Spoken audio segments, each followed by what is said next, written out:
Hey everybody, and welcome to Things in My Head. I'm so excited about this show this week because I got to interview a real American legend. His name is Story Musgrave. He is a trauma surgeon, a neurosurgeon. He is a farmer. He has 7 graduate degrees. He has 20 honorary doctorate degrees. Was in the military. He is an aviator as well as an astronaut for NASA, and he never finished high school. We're going to be talking to this man today. He's an American legend. Dr. Story Musgrave is going to be with us here on the show via an interview that I did last week at Texas State Technical College in Waco, Texas. Stay tuned for that. This is Amy. Hello. She was the most disorganized person in the world. It's okay. I'm okay. Poor Amy. She could never find anything. Now where did I put that? Until that is, she found renewyourspace.com. Wow. Renewyourspace.com. At renewyourspace.com, Amy learned how to organize her pantry, Artichokes? When did I buy that? her drawers, Oh, look, clean underwear. her whole life. Woohoo! Now Amy is the most organized person in the world. Thanks, renewyourspace.com. And we're back. Now, I'm going to give you that interview with Dr. Story Musgrave. I only got a chance to ask him a couple of questions at a presentation that he gave at Texas State Technical College for the aviation wing. He gave a talk with some slides that he has taken. The man is amazing. He has had several careers in his lifetime. Like I mentioned at the top of the show, he has been a doctor. He has been in the military. He's also been an animator for Disney. He is a photographer. He loves going around and giving speeches and talks to other students at colleges and organizations to motivate young people. He is truly an amazing and an inspiring man. He was the first to take a space shuttle spacewalk, and he was the lead astronaut to fix the Hubble telescope out in space. Now, he was able to tell us a few stories that you're not going to hear on the interview today, but I want to relay some of these stories to you because they were just so funny and true, all of them true. In fixing the Hubble telescope, he talks about how at first they didn't cut the lenses correctly and they had installed them even though they knew they were incorrect, but it cost millions of dollars to do this again, so they decided to wait and see how things would go. As it turned out, the telescope did not do the job that they had originally commissioned it to do. So they had sent up a crew with Story Musgrave being the head of this crew to go and fix the Hubble telescope and make the lens, install a new lens and to fix the motherboard and make it all perfect. And he talks about one part of the repair where they were finishing up and trying to close the panel where the motherboard sat on the Hubble telescope. And now Story Musgrave was a farmer from the age of 5. He was born on a family farm, and he calls himself child labor because at the age of 5 years old, he learned how to basically ride a tractor. At age 10, he knew how to fix it. So he says he was child labor, and he's always had this mentality of everything is fixable no matter what. So he came across this problem of the door not being able to close on the Hubble telescope where the motherboard sat, and it was just a few inches off, and he contacted Mission Control and told them about it. They said, "Oh yeah, we know about that. We've never been able to close it." And he laughed and he said, if you had fixed it right in the first place, how many times have we heard that? Then we wouldn't have this problem.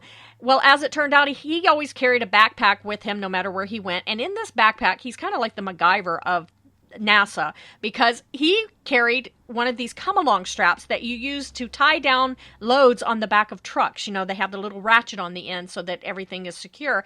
He took one of those out of the backpack and wrapped it around the Hubble telescope, around that door, and was able to secure the door closed so that they wouldn't have to come back up and fix that part of the telescope again. Just funny little stories like that. He is very much a man who inspires teamwork. He very much believes that there is a solution for every problem.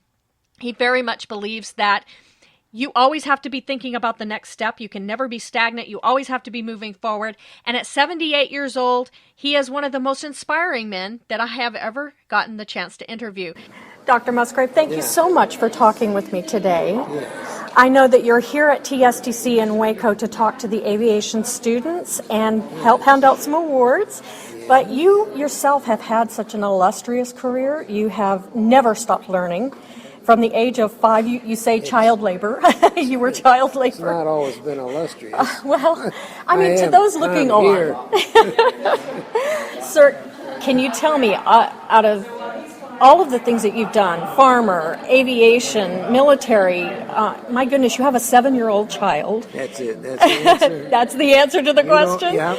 Is there anything next? I'm reinventing myself all the time. I think my operating system that I have now will be the same, but I have a different client. I have a different client all the time. You know, it was ExxonMobil, GE, and Intel last month, TSTC, Elizabethtown Community College, or, you know, it's a different client all the time. I go to Africa next week. Wow. So you've been all around the world and in space. Well, I haven't been all around the world. I'm still working on it. Oh, you're working on that one. Okay. I'm working on it. I won't get there.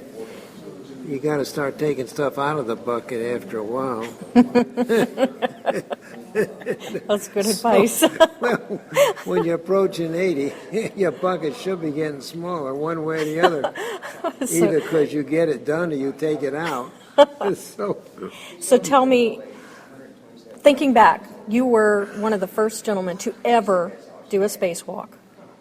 What was it like looking back on the Earth and just being in space at that time? First one in a shuttle program to do a spacewalk, but it's not radically different than the big windows. So it's maybe more 360. You still can only look at one Earth, you know, in one direction. So yeah, the Earth is gorgeous. The geography is spectacular. The ocean currents, the clouds. What were your first thoughts when you went into space for the first time? Well, the first time is nowhere near as important as the sixth. Oh.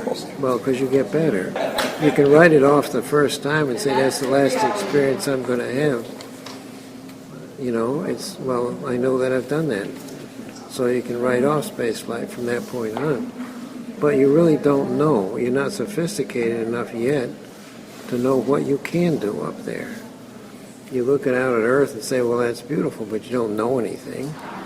You don't understand how you can see ocean currents in the right reflected sunlight.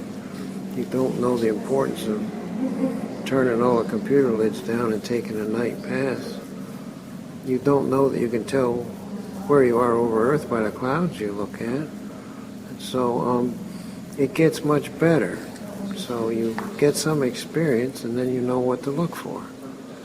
We have a few mothers who listen to our show, and I know that they have a few children who, when you ask them what they want to be when they grow up, one of those answers is going to be an astronaut. Yeah, if it's not a fireman. If it's not a fireman. Yes. What advice would you give a young child or a young man saying, that's what I want to do?